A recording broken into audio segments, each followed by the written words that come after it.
Bismillahirrahmanirrahim. Assalamualaikum warahmatullahi wabarakatuh. Alhamdulillah sahabat yang berbahagia, pada kesempatan hari ini, pada hari yang indah ini, Allah masih memberikan kita umur, dan mudah-mudahan kita dan keluarga kita diberikan kesehatan oleh Allah Subhanahu wa Ta'ala, dan mudah-mudahan Allah senantiasa menjaga dan membimbing kita agar kita senantiasa istiqomah melakukan ketaatan, ibadah, belajar karena Allah Subhanahu wa Ta'ala. Insya Allah pada kesempatan hari ini sahabat kita akan sama-sama belajar tentang isim fa'il atau subjek dalam tata bahasa Arab. Nah, isim fa'il itu adalah termasuk isim yang marfu. Fa'il menunjukkan pelaku yang mengerjakan suatu perbuatan, ya, subjek atau pelaku, ya. Fa'il ini terletak setelah fi'il yang maklum, ya, bukan fi'il yang majhul. Jadi kan kita sudah sama-sama tahu bahwa fi'il itu ada fi'il madi maklum, ada fi'il madi majhul, ada fi'il mudhari maklum, ada fi'il mudhari majhul. Nah, fa'il ini adalah didahului oleh fi'il madi yang maklum atau fi'il mudhari yang maklum. Contoh di sini, zahaba al-waladu ilal madrasati. Seorang anak laki-laki telah pergi ke sekolah. Nah, al-waladu ini marfu, ya. Marfunya dengan apa? Marfunya dengan domah. Nah, fa'il ini juga, al-waladu juga ini didahului oleh fi'il madi yang maklum, zahaba. Kalau contohnya sahabat merubah kata kerja ini, fi'il ini dengan fi'il madhi majhul, maka akan berubah, bukan fa'il lagi, ya. Zuhiba al-waladu. Nah, ini salah, tapi harus didahului oleh fi'il madhi yang maklum. Terus pelakunya al-waladu ini dia harus marfu. Nah, marfunya di sini tergantung jenis kalimatnya, ya. Jenis kalimatnya ada isim mufrad, ada yang musanna. Kalau mufrad berarti dia harus domah. Selanjutnya, zahaba al-waladani ilal madrasati. Dua anak laki-laki telah pergi ke sekolah. Nah, waladani ini adalah kategorinya marfu, ya. Dalam isim-isim yang mu'rab dan tanda-tandanya, isim-isim yang berubah dan tanda-tandanya yang sudah sahabat pelajari, di sana ada perubahan-perubahan dan tanda-tandanya. Contoh di sini al-waladani, ketika dia jadi pelaku, maka dia harus dengan alif marfunya. Kenapa? Karena ini jenis isim yang musanna atau menunjukkan dua. Berarti ketika dia mansub atau ketika dia menjadi maf'ul bih atau objek, maka tandanya bukan dengan alif tapi dengan iya. Kenapa? Karena maf'ul bih itu kan harus mansub. Mansubnya dengan apa? Mansubnya dengan iya, gitu. Selanjutnya, zahabal muslimuna ilal masjidi. Al muslimuna ini marfu, ya. Kok marfunya beda-beda? Nah, karena ini jenis isimnya ini beda-beda, maka ada tanda khusus, ya. Al muslimuna ini jenis jamak mudzakkar salim. Maka marfunya di sini marfunya dengan waw.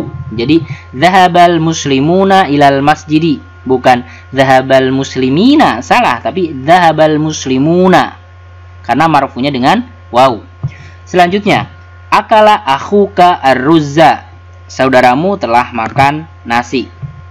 Nah, akhuka di sini dia marfu. Cuma marfunya bukan dengan waw, bukan dengan alif ataupun dengan harokat dhamma, tetapi ini marfunya dengan waw. Kenapa dengan waw? Karena ini adalah masuk kepada isim yang asmaul khamsah. Nah, ini.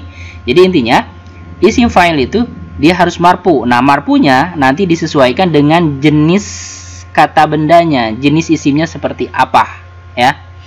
Dan didahului dengan fiil yang maklum. Nah, pembagian fa'il atau pembagian subjek dalam tata bahasa Arab, fa'il terbagi menjadi dua. Ada fa'il yang dhahir, ada fa'il yang dhamir. Apa yang dimaksud dengan fi'il dhahir? Fa'il yang dhahir itu adalah fa'il yang terbentuk dari isim yang zahir. Zahir itu apa? Nampak, jadi jelas dalam susunan kalimatnya, ya. Contoh, dhahaba al-waladu ilal madrasati. Mana pelakunya? Mana fa'ilnya? Fa'ilnya ini al-waladu. Jadi jelas, nampak, zahir. Contoh selanjutnya tadi, dhahabal waladani ilal madrasati. Dua anak laki-laki telah pergi ke sekolah. Nah, ini fa'ilnya adalah bentuk dhahir. Jadi jelas, nampak, al-waladani. Selanjutnya, dhahabal muslimuna ilal masjidi. Mana fa'ilnya atau mana subjeknya? Subjeknya adalah al-muslimuna yang melakukan pekerjaan pergi ke masjid. Nah, ini bentuk fa'ilnya itu adalah dhahir atau nampak jelas. Akala akhuka arruzza. Saudaramu telah makan nasi. Nah, akhuka di sini pelaku atau fa'il. Fa'ilnya ini adalah fa'il yang zahir. Nah, selanjutnya pembagian fa'il. Fa'il yang dhamir terbentuk dari isim yang dhamir. Isim yang dhamir ini adalah kata ganti, ya, kata ganti. Contoh, dhahaba. Dhahaba di sini di dalamnya ada dhamir atau kata ganti yang tersembunyi apa? Di dalamnya ada dhamir huwa. Kata ganti untuk dia. Jadi kita terjemahkan dia seorang laki-laki telah pergi. Dhahaba. Nah, dalam kata ini, dalam lafaz ini ada domir yang tersembunyi. Apa? Ada domir huma. Jadi kita terjemahkan dia dua orang laki-laki telah pergi. Nah, ini kebalikan dari fa'il yang dhahir. Ini fa'il yang domir, kata ganti yang tersembunyi. Selanjutnya, dhahabu. Nah, ini juga ada domir yang tersembunyi di dalamnya, yaitu ada hum, ya. Maka kita terjemahkan mereka semua laki-laki telah pergi. Nah, ini adalah fa'il, ya, fa'il yang tersembunyi atau fa'il yang dhamir, kata ganti orang. Yaktubu. Nah, ini fi'il mudhari', yaktubu. Nah, maka dalam yaktubu ini ada dhamir atau ada pelaku yang tersembunyi. Ya, apa? Dia seorang laki-laki sedang menulis. Yaktubani. Di dalamnya ada fa'il atau pelaku, cuma dengan dhamir, dengan kata ganti, yaitu dia dua orang laki-laki sedang menulis, ya. Jadi perbedaannya itu. Kalau yang dhahir dia itu jelas, nampak, tapi kalau dhamir dia itu kata ganti, dia tersembunyi di dalam simbol-simbol ini. Ada tanda alif berarti oh huma, kalau waw oh berarti hum, ya. Yaktubu oh berarti di dalamnya ada huwa. Yaktubani. Nah, kita melihatnya dari tanda alif ini, alif nun ini. Selanjutnya, ketentuan-ketentuan fa'il, ketentuan subjek dalam tata bahasa Arab ini lebih ramai, lebih kompleks pembahasan dari pelaku ini atau fa'il ini. Yang pertama, fa'il harus selamanya marfu. Tanda marfunya disesuaikan dengan macam-macam isim yang tadi dijelaskan. Dhahaba al-waladu ilal madrasati. Nah, ini wajib. Ini aturannya, ya. Aturan bakunya, fa'il ini dia harus marfu. Dengan apa? Dengan dhamah. Disesuaikan nanti. Kalau contohnya musanna, maka marfunya itu dengan alif. Dhahaba al-waladani ilal madrasati. Nah, kalau dhahabal muslimuna ilal masjidi, dia wajib marfu juga, cuma marfunya beda. Beda dengan musanna, beda dengan isim mufrad. Karena ini jama mudzakkar salim, maka marfunya itu dengan waw. Dalam kalimat akala akhuka arruzza, fa'ilnya ini, subjeknya ini, pelakunya ini harus marfu. Marfunya dengan apa? Marfunya dengan waw. Nah, ini pembahasannya ada khusus di isim-isim yang mu'rab, isim-isim yang berubah dan tanda-tanda perubahannya. Nah, kita mengikuti di sana. Selanjutnya, fa'il harus senantiasa didahului oleh fi'il yang maklum, baik madi maklum atau mudhari yang maklum. Jadi jangan sekali-kali menggunakan fi'il madi yang majhul atau mudhari yang majhul. Kenapa? Karena itu bukan fa'il nantinya. Contoh, dzahaba al-waladu ilal madrasati. Seorang anak laki-laki telah pergi ke madrasah. Nah, ini didahului, wajib ini didahului oleh fi'il yang maklum. Dzahaba, fi'il madhi maklum. Dzahaba al-waladani ilal madrasati. Nah, dua anak laki-laki telah pergi ke sekolah. Ini didahului, wajib didahului oleh fi'il yang maklum ya.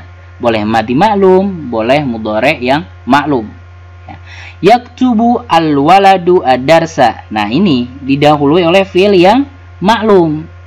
Cuma kok beda? Nah, ini masuk ke ini fi'ilnya jenis fi'il mudhari yang maklum. Yaktubu al-waladu ad-darsa. Yaktubu waladani ad-darsa. Ini madhi maklum, ini mudhari maklum ya. Selanjutnya, ketentuan-ketentuan atau aturan-aturan dari fa'il atau subjek dalam tata bahasa Arab. Yang ketiga, jika sahabat susah mencari pelaku atau fa'il dalam sebuah kalimat, maka gampang saja gunakan pertanyaan siapa. Siapa yang pergi, siapa yang makan, siapa yang tidur, dan lain sebagainya.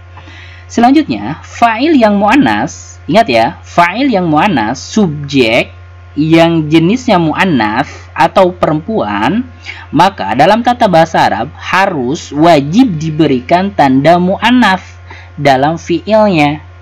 Contoh, jika fi'il madi dengan tambahan huruf ta mati di akhirnya ya. Contoh, Zahabat Aisyatu ilal madrasati. Aisyah telah pergi ke sekolah. Karena pelakunya ini adalah perempuan mu'annas, maka wajib sahabat untuk memberikan tanda tak mati ya. Tak mati. Contoh, Zahabat al-bintu ilal madrasati. Anak perempuan telah pergi ke sekolah. Nah, karena ini perempuan, maka jika menggunakan fi'il madhi yang maklum harus diberikan tanda ini tak mati, tak tanis, wajib. Karena kalau sahabat tidak menggunakan tak tanis ini, Zahaba Aisyatu ilal madrasati, ini kalimat yang salah. Kenapa? Karena kalau perempuan tadi aturannya wajib pakai tak tanis. Selanjutnya, jika fi'il mudhari dengan tambahan tak di awal fi'ilnya. Contoh, taktubu Maryamu ad-darsa. Maryam sedang menulis pelajaran. Taktubu Maryamu ad-darsa. Maka karena menggunakan fi'il mudhari wajib memakai ta di awalnya ya. Bukan yaktubu. Kalau yaktubu itu untuk laki-laki. Nah, karena untuk perempuan atau muannas maka menggunakan ta di sini. Selanjutnya, taktubu thalibatu ad-darsa. Siswa perempuan telah menulis pelajaran. Nah, karena ini jenisnya mu'annas perempuan, maka diberi tanda ta ya. Demikian pembahasan kali ini. Mudah-mudahan Allah memberikan kita pemahaman, memberikan kita ilmu. Demikian, terima kasih atas perhatian semuanya. Mudah-mudahan Allah memudahkan segalanya. Demikian, assalamualaikum warahmatullahi wabarakatuh.